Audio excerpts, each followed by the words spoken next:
When you start playing a new game, what is the first thing that you focus on? And it's going to vary by genre, but let's just say that it's a story game. Do you go in on the main story? Do you pursue the end of that story? Or do you start exploring side quests, exploring the world, and seeing what is possible? It's going to vary by the game's design a lot, but do you have a strong preference? Do you find yourself instinctively exploring the miscellaneous stuff, seeing what's possible, seeing what you can do with your character, and seeing how much fun you can have in this world? If it's an arcade style game, or you know what, let's go with a roguelike. If it's a roguelike, is your goal to finish one run, or is your goal to really explore how you can customize your character and see what you can do within any given run, or some other goal? I've been thinking about this not just in the games that I play, but how it relates to my game development. I have been very focused on the main quest of game development, kind of automatically. My default state is the pick a big project and finish it, or even a small version of a big project and finish it. The main quest of creating an entire game and publishing it. That is how I tend to operate, but I think there might be another way of operating, which is more similar to how I play video games, which is the side quest mindset, the character exploration, the getting to know the mechanics of the game, but for game development.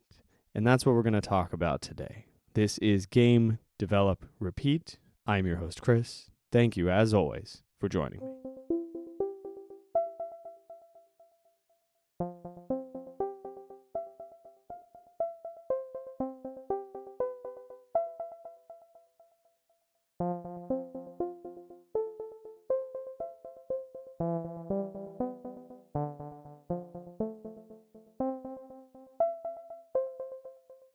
I love a good side quest. In fact, a lot of the time I love a bad side quest. It doesn't even have to be that compelling. It just has to be a break from the main adventure that intrigues me just enough, makes me just curious enough to go, oh, what's going to happen here? Maybe I'll get this interesting reward. Maybe I'll level up and that'll help me with the main quest. Maybe there's a little side story here that'll unlock something. What is this game hiding from me? What have I not learned about yet? Because oftentimes that's what side quests are for. They give you a little bit more information about the world, the game, the lore, sometimes the mechanics. Actually, a lot of the times, side quests have little mini tutorial type things in them where they go, oh, by the way, maybe you haven't been using this mechanic enough. Here's a challenge that'll kind of pull you into that and make you play the game in a different way. Make you explore methods and techniques that you did not otherwise or would not otherwise explore. And I love that. And boy, do I have some ideas for how that relates to game development. But for the moment, I'm going to focus on just the games, just playing games, because I have another thought that I want to express here, which is it's easy to think about this in terms of story games. It's easy to look at a game and go, okay, I'm kind of tired of the main story. Let's take a little tangent. Let's fork off the road a little bit, and then we'll come back in whenever I'm ready. Simple, clean. But what about in a roguelike? What about in a game that has basically no story? What about something like a simulation game? What are the side quests in those games? Is there a good one-to-one comparison? Is there something that's kind of down a parallel track, like the same thing as side quests, just in a different genre? I would say there's comparable features.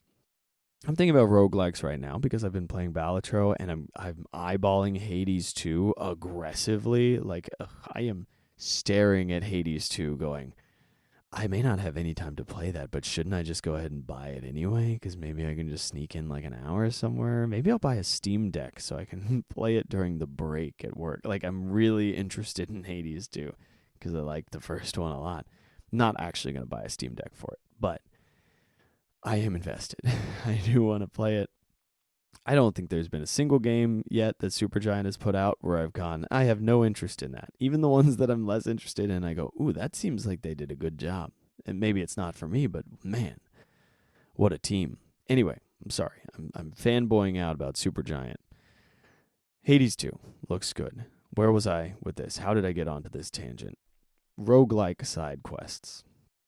I think if you pause for a moment and think on it, you probably know what I'm getting at, or you'll at least be somewhere in the ballpark. So in a story game, you've got the side quests that explore this part of the world and so on and so on. In a roguelike, you kind of run into situations that you've not run into before. You kind of run into new challenges, things that are an invitation to explore a mechanic or have a conversation with a character in Hades, or try out a different build for your deck in Balatro, which I guess is exploring a mechanic. There are times when the game just goes, hey, what about this? Hey, have you thought about it? Have you explored this? Have you tried this? You run into some new challenge and you go, oh boy, I did not expect that. That's interesting. Or you see something that looks like it might be an Easter egg and you go, oh, how can I get to that next time? How can I conquer this if I run into it? How can I make sure that I'm prepared for that particular challenge should I run into it? You start thinking about all the ways you can navigate the world around you and make sure that you are ready, or just have the best odds of getting through if it's a roguelike. And I think that is a really beautiful exploration of skill development in gaming. I think it has some real connections to that whole idea of skill development and the ways that we can do it. And I think that it is a more fun way to experience games a lot of the time. If you're playing a roguelike, and this is how I tend to do things, and going, I just want to get to the end. I want to complete a run. I want to do this. I have a goal and I want to complete it. And it's some bigger goal and it's not like that interesting. That's less exciting than, what if I just try this out? What if I just explore this version of this deck that I'm building in Balatro? What if I just explore this version of making a wizard, this version of making a fighter? What if, I've always been building fighters with axes. What if I use a hammer? What's that look like? And then just exploring those mechanics. That moves you towards that goal and is more enjoyable than just going, I'm going to get there. And there's a mix of these things all the time, sure, but I think there are times when we can just go, screw the main quest, screw the main goal. I don't care about the big adventure that I'm on. I just want, in the case of Final Fantasy 15, I just want to go make some ramen noodles, some cup noodles with my bros. Right? That infamous, I hate advertising in video games. Somehow that one landed with me in a way where I was like, I'm okay with this, even though I despise, forced advertising in almost anything. But sometimes you just want to go off to the side and go, let's goof off. And you can do that in any game. If a game or playing games in general is becoming a drag, if it's becoming something where you're like, I don't really want to, I'm just doing it to get through the game and whatever. Well, one, I'd encourage you to take a little break and do some other stuff for a little bit. Two, because it is draining, actually. Gaming can be tiring. Anyway, two, I would encourage you to play from a different perspective. This is something that is very easy to lose sight of, but because gaming is like a fun hobby that we do, and we just go in and we're like, well, it's like watching a movie. I go in and I just do the game. I go in and I just watch the movie. I go in and it's a good way to not get that good at games and not enjoy them that much. Go in and have not like a goal, but just like a thing that you're exploring. Suddenly, we've got ideas. Suddenly, we've got growth. Suddenly, we've got potential for joy and new experiences and excitement. And I think, for myself, I have played a lot of games, right? I've played a lot of games and I've spent a lot of time in them. And I think one of the reasons why I, in all honesty, kind of suck at playing games. I'm not that good at the vast majority of the games that I've played or that I've spent a lot of time on, and so on and so on. Like the only game that I really got good at, I think, was like Warcraft 3. I got pretty good at that for a while. League of Legends, a mother of God, I was never good at that. But you can get good by just exploring. And I think one of the reasons why I have a tendency to not get that good at a game is because I tend to not just explore and have fun. I tend to just lean in hard and get very serious about getting through the game or conquering this challenge or that challenge or the other without really just like exploring and getting to know the mechanics. The number of times when I was playing Celeste on stream, when I was just like blind to how a mechanic worked because I was just like focused on whatever and I wasn't like absorbing information about what I was doing. I wasn't running experiments and collecting results. I was just slamming my head against a wall and not really getting any progress. And I think that this whole idea of going on side quests, running little experiments in games that aren't story-based, is exciting. I think that it's a nice way to game. I think it's a fun way to enjoy the game more, you know? And I think that relates to how we develop video games.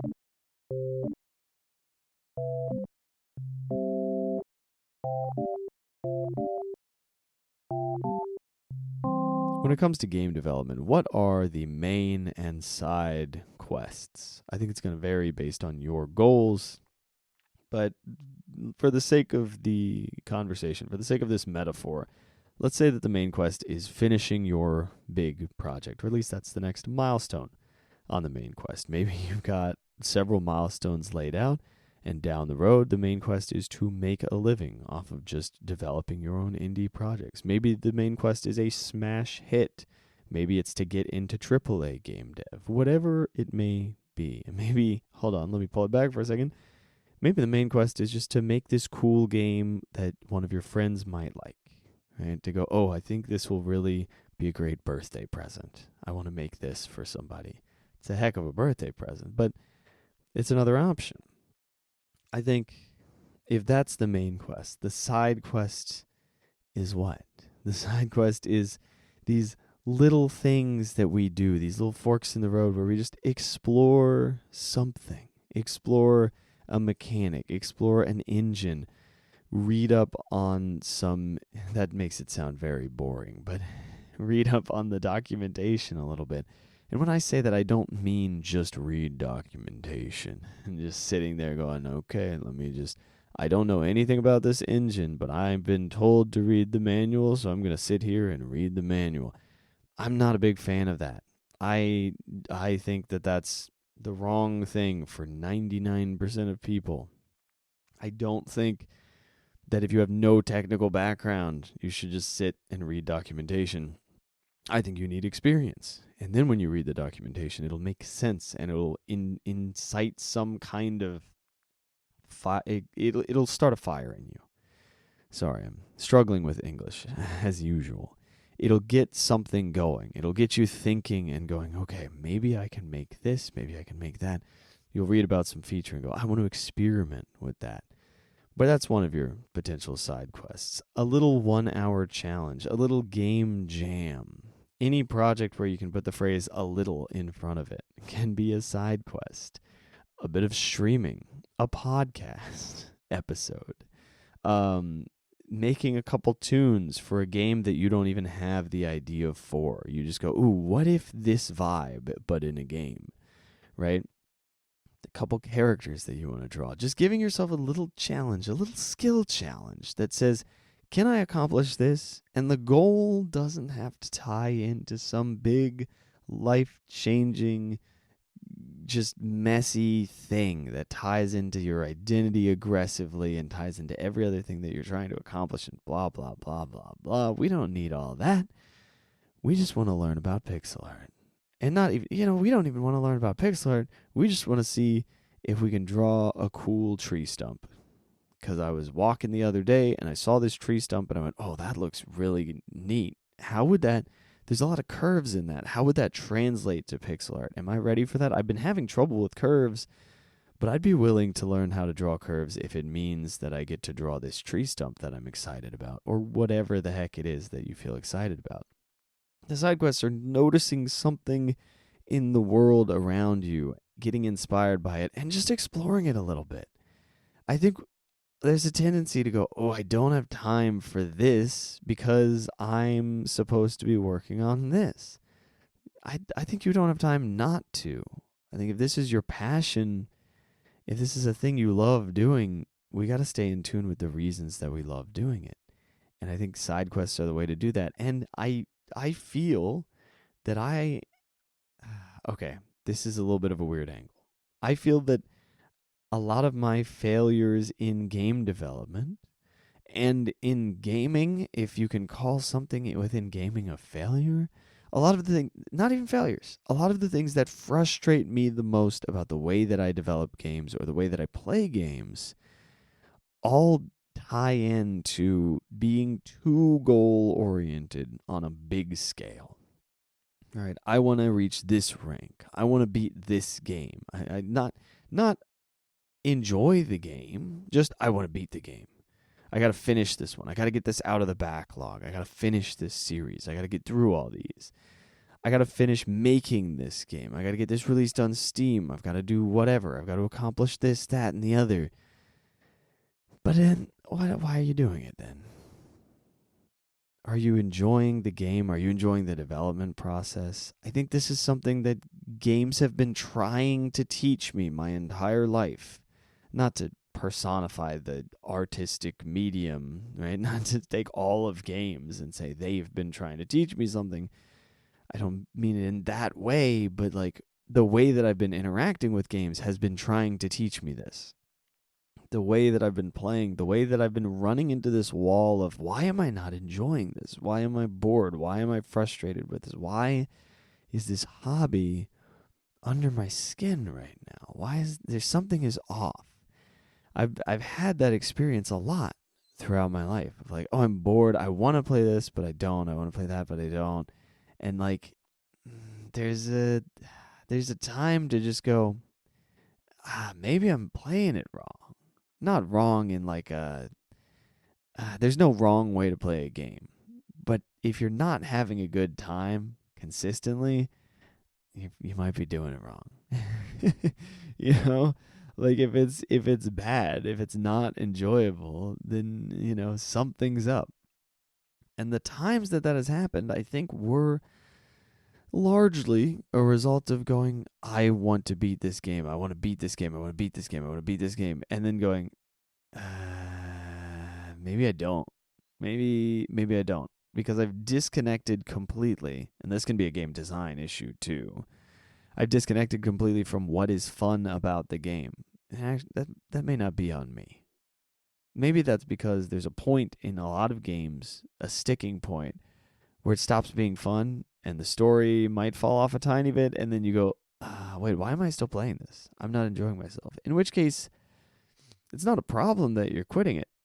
It's a problem that you're not enjoying it anymore, and you're going, oh, well, why would I waste my time continuing to play this when I'm not enjoying it anymore? In which case, no need to feel bad about it. It's just the natural conclusion of you playing that game. But what I'm getting at is, if you're playing in a distracted kind of like avoiding other things, just playing the game, but you're not fully paying attention, you're not really immersed, you're kind of stuff is on your mind and you can't really get into it, the game's going to be less fun. And maybe, there are reasons to play like that. There are times when you should play a game as a distraction. Cool, fine, get after it. In game development, if you're developing and you're just absolutely laser sights focused on finishing the game, you're not going to make a good game. If you're laser sights focused on playing a game, getting to this goal, whatever it is, you're not going to have a good time. And I think in order to make a good game, you got to have at least a little bit of a good time. There's got to be some love in there. And if there isn't, even if you manage to make an incredible game and you hated the whole process of making it, like, was it really worth it? It depends, I guess. Like if you walk away from it, you go, I hate that game. I'm so fed up with it. Oh, people like it? Oh, good, great. Then like, I don't know, man. I don't know how much that matters. I'd have to experience that to know, and I've not experienced that. But the joy of making something. This is the too long didn't listen version.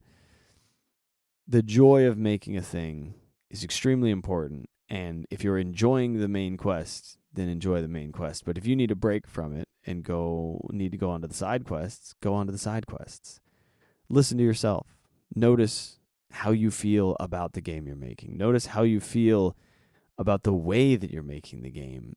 And don't feel bad if you gotta step away for a second and do a little mini challenge, do a little side quest. Speaking of, I did a little mini challenge. I did a little side quest recently, and I loved it. It helped me understand the amount that I can produce in a short amount of time. I did about an hour and a half. The goal was a 2-hour challenge. I did an hour and a half, and then I went, okay, I'm about good. That's about what I wanted to get done on this mini challenge of just trying to make a pop-up window closing mini game that counts a score in the corner and shows up on your desktop so that you can like move the pop-ups around and still interact with your desktop. I couldn't get you to still interact with your desktop because of the way that certain features work, and I was about to go down this deep tech dive, like rabbit hole thing that was going to take me a while, and then I went, nah, we've got a good enough little product for. I learned most of what I wanted to learn from this. So I made little pop-ups that insult you. You can exit out of them by clicking the little X's. And it just gave me a little more practice with the whole window node in Godot, and reminded me of a couple things with signals and calling signals, and just got a little more practice in that.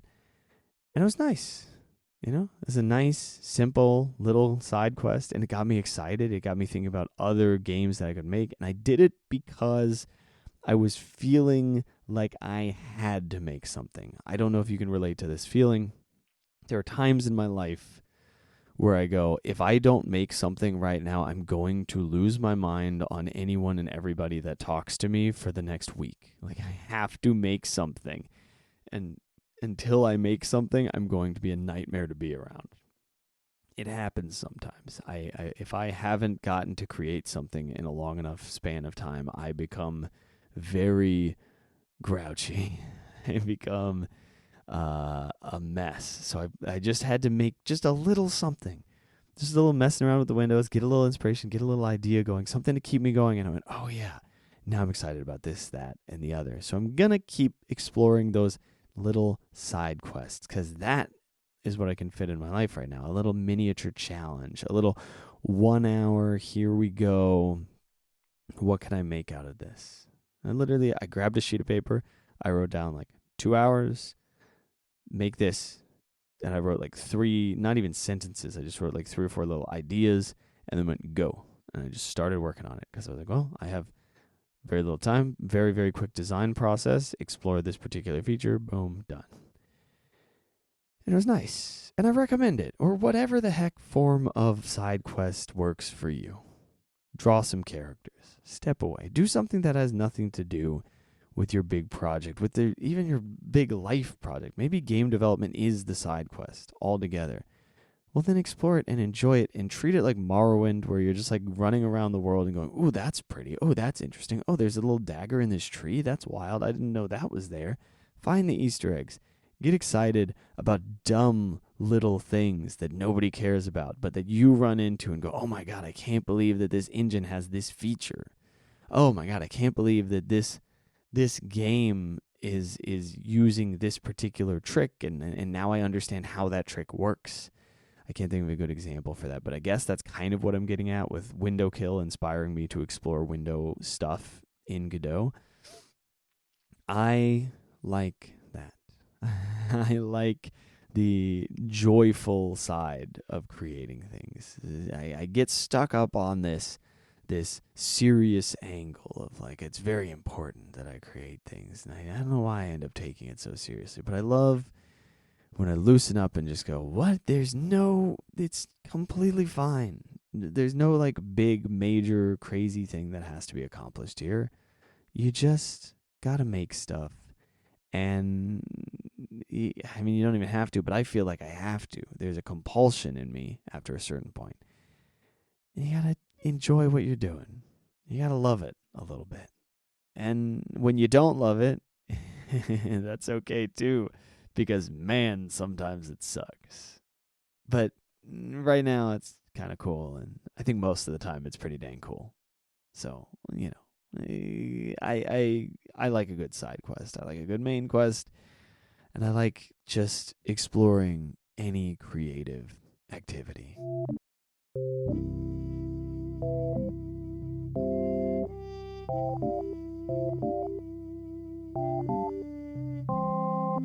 Do I have a challenge for you this week? I think this whole episode was kind of an implicit challenge, but I'm going to phrase it two different ways. One, play a game differently than you normally would. That's my challenge. Yeah, that's a good one, actually. I need to do that. Play a game differently than you normally would. I'm talking, instead of chasing some goal, explore mechanics. Instead of exploring mechanics, chase some goal. Whatever it is, flip it on its head a little bit. Experiment with the way that you play a game. That's one. Two, what is two? Alternative challenge. Experiment with the way that you develop games. I think I've given you a challenge like this before, but here my example is this week I have been on the I have no time blah blah blah thing, and I was like, realistically, there's got to be a way that I can find an hour. So I'm going to find an hour, and I'm going to just see how much I can get done in 1 hour, right? Maybe it's something closer to that angle. Something like, what can I do if I have these limitations? What can I do if I am under this kind of time pressure? There it is. Do something in your game development that makes you just a little bit uncomfortable, just a little bit pressured, just a little bit, I don't want to really explore this, but I'm going to, but there's too many stakes. Just a little pressure, a little challenge, and a little bit of fear. That's a harder challenge, but that's my other one.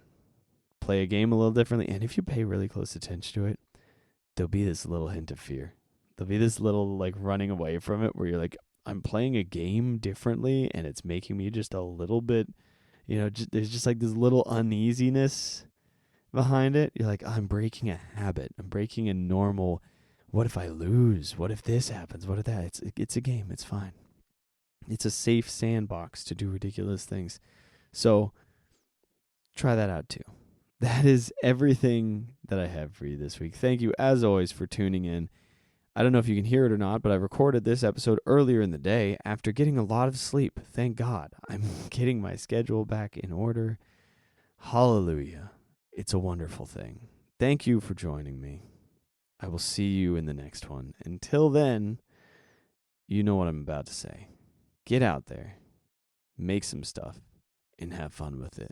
And when I say get out there, just by the way, I don't just mean put yourself out there, do difficult things, take risks, and connect with people. I also mean walk around in nature. Please, please, if you have the option, if it's something you think you might like a little bit, just going for a walk with some trees near you. Oh, man, it's a beautiful thing. If you're surrounded by trees and you turn off the music, you turn off the podcast, you get all the notifications leaving you alone. I think you call that silencing your phone. Whoops. And you just take a nice whiff of nature. You will be like, oh my God, I forgot how good it smells to just be in nature. I forgot how good the cold air feels coming through my nose. I forgot how beautiful it is to just experience something so simple and so straightforward, and you can just love doing it. And then you can carry that love over to everything else that you're doing. It doesn't have to be the beauty of nature, but that can tune you back into oh yeah, stuff is nice. So maybe it's not that for you. Maybe it's something else, but tune in with that. That's what I mean by get out there. That and, take some risks. Anyway, get out there, make some stuff, and have fun with it. I will see you in the next one. Until then, bye-bye.